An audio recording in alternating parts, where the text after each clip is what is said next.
Hi everybody and welcome to this week's episode. As you can see, we're not on the build. We're on holiday. So before we start, what we're going to do is we're going to do a question and answer. We've been wanting to do a question and answer for some time now, so this is a good opportunity while we're away to be able to do a question and answer so people can get to know a little bit more about what we're doing and to get to know us a little better. But before we start, I've got to just say that Kath and I are just getting over a really bad cold, so if we look a bit it's because we're just getting over a cold. And first question, do you like my moustache? Do you like it, Kath? Yeah, I think so. I don't know. Jury's still out. I'll have to a little bit longer and I'll let you know.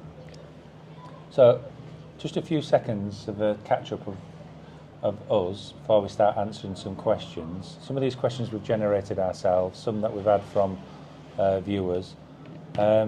But to start with, I think it'd just be nice just to let you know a little bit about Kath and I. So we've been married for 37 years, got 2 children, a boy and a girl, Holly and Tom.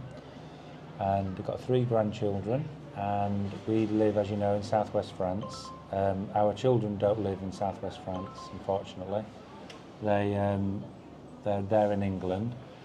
We moved to France in 2002, and it has been a roller coaster ride sometimes, ups and downs, as you can imagine living in another country, but it's been good as well. This is our 3rd house build, which will come through on some of the questions, and yeah, that's a little bit about us. We spent a few years back in the UK from 16 to 20 when COVID hit and Brexit, etc. We had to make a few decisions what we were going to do. We wanted to do 50-50 if we could, and that was the reason we bought a holiday home back in France, but it wasn't good as a main residence, so that's the reason why we did the 3rd build, sold that property to build this one. Yeah. Okay, so first question about your DIY journey. Calling it a DIY journey because neither of us are professional builders. We feel we're good at what we do, but we're not professional builders. Somebody once commented about you, though, that when you take on a task, you do it in a professional manner. Yeah. So everything you do is professional, but it takes you a little bit longer, and because of lack of experience, sometimes you make a few errors, but the finished job is really professional. Yeah. So it might be do it yourself, but it is still very, very high quality. Yeah, I think so. I think really the answer to that is, as the talking about being DIYers. Yeah, we are. We probably do a better job than some builders do. In fact, I know that. The first house we had a builder come and work on our house, and he was a nightmare. And I'm a better builder than him, but he classes himself as a professional builder. He's not. Anyway, we won't mention who that is. So, about your DIY journey, what inspired you to take on building your own house? Well, when we moved back to France in 2020, we bought a holiday home. The intention wasn't to live in France again, it was just to have a holiday home backwards and forwards because we work in France doing filming work.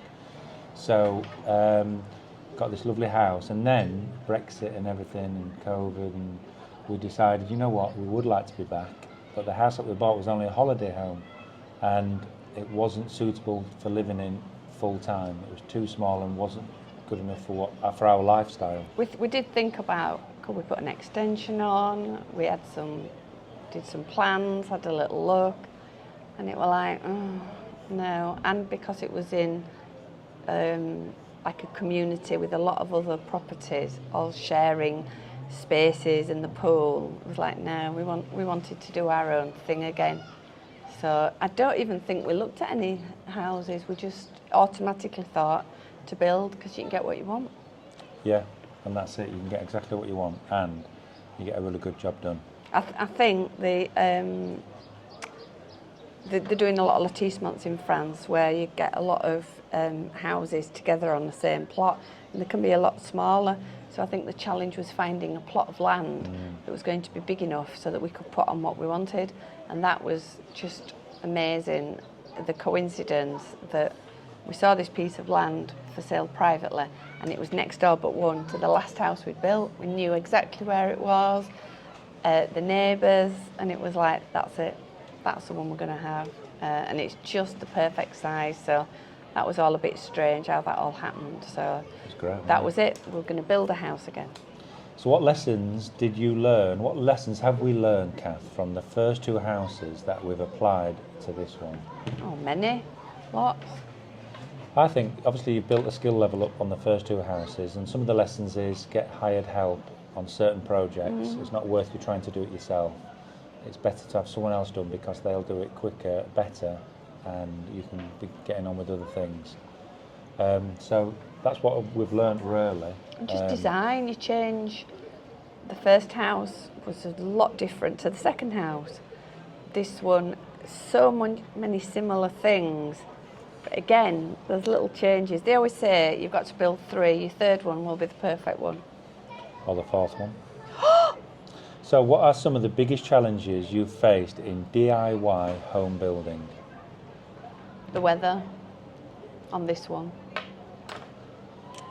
Well, the question is, what challenges have you faced DIY building? Not just building, but DIY building. And I think the answer to that is having the confidence, which is crazy because sometimes I'll be doing things and walk in and say to Kath, oh, I've got no confidence in doing what I'm doing. And Kath's like, what? You can do it, you've done it before, you're fine. A classic example of that was the roof, which we'll talk about in a minute. I remember coming in and saying to Kath, oh, I can't do this. I started putting the roof on. She says, well, we'll get someone else if you want, but you do know it's going to cost about 15,000-20,000 euros to get someone to come in and put that roof on for you. That then gave me the inspiration to crack on and do it. So that's the biggest for me anyway. The biggest challenge is having the confidence to carry some of these tasks out. And it takes me so long to do things because I'm double checking myself all the time. That's where the DIY versus professional builder come in. Professional builder will just lay the block work dead easy, where I have to double check everything. What do you enjoy most about building your own house?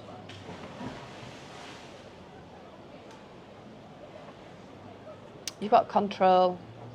I think in France, often you get people in to do a job. Oh, I'll be there in 2 weeks, or knocking off for this and knocking off for that, and you've got control. Yeah. I think that's one of... Yeah. Every time we have any stress is if we've got people coming outside, just coming into work. Like when the doors and windows were being fitted, we were under time constraints. You'd have to have everything ready for this date because that's when they come in, and then you're like, Also, I think, let me just refresh my memory, what do you enjoy most about building? What do you enjoy most about building your own home? I think on a few occasions you'll have heard me say on the videos, oh, living the dream, I'm living the dream today, and I really feel like I am. Because I'm living in southwest France, in this beautiful rural countryside, building my own house and having the finances and the time to do it. And I do honestly, I never take it for granted. I appreciate that aspect of it. And for me, that's the most enjoyable bit of the build, just like living that dream. So what skills have you developed over the years that make DIY projects easier now? Knowing where to get materials, knowing who to go to, who to call on, skills. What skills have you developed? Knowing your limits, what you can and can't do. Yeah, that's a good one. And building confidence in things as well. So about your current build, what's the favourite part of the house design? I'm looking forward to the living kitchen dining room. I'm hoping, don't know yet, I'm hoping, because when we get back from this holiday, we're now past Christmas now, we're in between Christmas and New Year, so when we get back, we're going to go kitchen shopping. So it's very exciting. Very nervous about that, because that could quite easily go wrong if you did make a bad decision. Why will you make a bad decision? I don't know. So I'd really like to have granite worktops, but it just depends on what the price comes in at that. So yeah, I'm looking forward to that space, the big space. For me, the best part of the design I'm looking forward to seeing finished is the pool house, because then I can't wait to see how the pool house and the pool and the house all link together, and I do all the garden around it as well, and seeing that big oak beam that we got lifted in, seeing that all exposed and cleaned up and looking great, and got some really good ideas for the pool house. So for me, it's the pool house. I'm like looking forward to that because we love entertaining. So having a pool house helps us to live the lifestyle that we like, and that's to entertain. How do you decide what parts of the build to do yourselves and what to outsource? You get to know what your weaknesses are and what your strengths are. I think the finishing touches, having Ben in to come and do the taping and filling, to get that perfect finished result, that's going to be lovely. And also with Leon, he's an expert joiner, cabinet maker, to do the finishing, put the kitchen in and the woodworking around the doors, the architraves and things. I think it's also a value versus cost. So you look at what is the value of having someone in. Well, you get a better job. I wouldn't have someone in where I could do a better job myself. And it's the cost value. Is it worth that money? And how much time will that save me by giving that job to someone else to do? What has been the most difficult part of the build so far? I mentioned the weather, but you weather didn't was dwell a on real, right at the beginning. Those of you who followed the channel right from the beginning will know the challenges we went through with the very, very wet winter of 2023-24. Oh, unbelievable. But for me, one of the biggest challenges was the roof. I'm great with heights. I used to be a tree surgeon. So I'm fine with heights, but I'm a bit big. I'm a bit big for clambering around on roofs, and I'm a bit heavy-footed. So I don't do roofs very well, and I did fall off a roof once. So I wasn't very happy about being on the roof. That's where Leon came in. He worked with me for 4 weeks, and he did an amazing job. And not only that, having someone with me, but Leon is so positive. It just brings a positive attitude towards the build. So what advice would you give to someone considering building their own home? I'd say... Don't do it. No, I'm kidding. I'd say make sure that you've got Debbie's quotes from builders merchants as to how much all the materials are going to cost. And that you have enough money. Yeah. Nothing worse than running out. And whatever the builders merchants say, add another 50% or something. Really? Because there's the cost of the concrete and the stone. There's lots of hidden costs that they can't properly give you. It is good getting a quote from the builders merchants. And if you go to the builders merchants, here in France anyway, and say to them, I'm building a house, if I come to you for everything, what price can you give me on? And give them the plans that you've got, and they'll give you a detailed a detailed quote of what that is. And then you've got that as a copy, and then you say to them, how long is this good for? And they'll probably say 3 months, 6 months. A year ours was. Was it a year ours? That's great. And so then when you're going to get materials, come out, you just check it and make sure that but Freddie, Too Fair in Montpazier, can't recommend him enough. Brilliant. It's been so good with us and so fair with everything. And take advice from others. And just make sure there's 2 elements that you need. That's time and money. Make sure you've got plenty of that. About living in southwest France, how does the local climate affect your building choices? Installation. Well, in winter, what does it go to in winter? Oh, it can get to -5. Sometimes we've had it nearly -10. I've seen it -20 once in Montflanken, -20. But that is rare. Very extreme. And then in the summer it gets to easily 30, 35, touch on to 40 and past that. We've sometimes. had 44 before.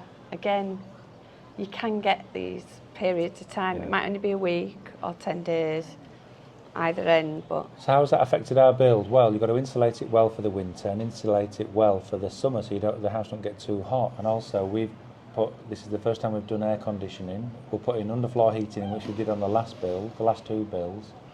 And also we're wanting to put solar panels on as well, so that'll help us to pay for the running of these solar panels. Help us to pay for the cost of running of the heat pump and air conditioning. Yeah, and also when they say you need to put this much insulation in your wall, this much, don't skimp on the cost of that. Get it in there. whatever they say, put more in. Just you future-proof yourself. So what are some of the unique challenges or advantages of building in France? Unique challenge. Unique advantages, like the UK, we've done building work before, and you've got the building inspector around for quite a lot during your build. Here you don't, you just have two. If you have gas put in, you have to have someone to check the gas. If you, when you put your septic tank in, if you do it yourself, you have someone to check that. And also the electrics, you have someone to check that, and that's it. No one comes and checks anything. So that's a really good advantage, and there's not so many checks, which some people could do a bad job thinking, oh, I'm not going to get checked, it doesn't matter, but we don't obviously build like that. No. The challenge is, for me, is the language, really. I do speak a little bit of French, but I'd like to be more sociable when I go to the builder's yard and chat with the lads and just be sociable with them, and I find that really frustrating. Although you do really well. Yeah. You've got a negative view of your own. You've done really good. You do good. How has your house building journey connected you with a local community? Well, like Kath said at the beginning, we live next door, but one like 50 metres away from where we're building. We used to live in that house for like 8 years or more with the build and that. So we knew everyone down there really. But we make sure that we're really friendly, wave to everyone that drives past. Got Alan, the old boy in the red car that drives past every day, stops and says hello. When Kath goes down to the local shop, they know who we are. Our neighbours down the road, they've had campsites in the past. They've said, right, when you're building your pool, we'll come and help you. He says, I've built 6, and I'll show you how to do it properly. So we're going to call on him when we get to that stage. People are just friendly. I find people friendly. The French people, we've got quite a few Dutch people that live down our street, our lane, and they're really friendly. They speak great English as well, the Dutch. The French people, we've been round to their house for aperitifs. So they're just so friendly. And Henri, who lives next door, he's so friendly. And Cedric, he's a friendly guy. They're all so friendly. It's great. Oh, apart from the one neighbour that does live on the other side of us, he's not so friendly. So apart from that... They're all friendly. They're all friendly, but no one likes him anyway. So it's not just us. I'm going to put in how many times we said the word friendly. And it is this many times. I'm not going to put that in. I ain't got time to edit it. Where we are, the signal is so bad that I'm going to struggle to get this loaded up in time. Well, I think we need to wrap this up now then. Okay then. So, what about this one? What's the next after this house? Another build? No. Or a big break? Yes. Would I like to do another build? It's been quite stressful at times doing this build and really hard, but I've also enjoyed it because of those 2 elements that we have at the moment, time and money. Obviously those elements don't last forever. So would I like to do another build? Yes, but not like this. I'd like to build something to rent out. I've really enjoyed doing the build. I've learned so much. I'd like to put what I've learned on this one into another build, or help someone with a build, or do a build for someone. Huh? I've really enjoyed it. It's been hard, but I feel like I'm good at what I do, and I would like to do a little bit more of it. I'm going to start doing some work for Mick, my friend Mick the builder. Mika has spoken about doing some work with him. So yeah, I would like to do more of it. But I've also got other things going on. I've got my filming work. We've got a project going on called the Holiday Villa Marketing Company. So we're building an online course for Holiday Villa owners. Anyway, that's it. Yeah, that's it. Sorry, it's not anything to do with being on the house or the house build, but it kind of gives you a bit of an insight of where we are and what we're doing. So we hope you've enjoyed that. Again, we'd like to thank you for all of the things, all of the viewings that you give us and the comments and everything. We'll see you on the next one. See you later. Bye. Right now, I want to do like a screenshot. Right, that's Should we take these off at screenshot? That's going to be a thumbnail.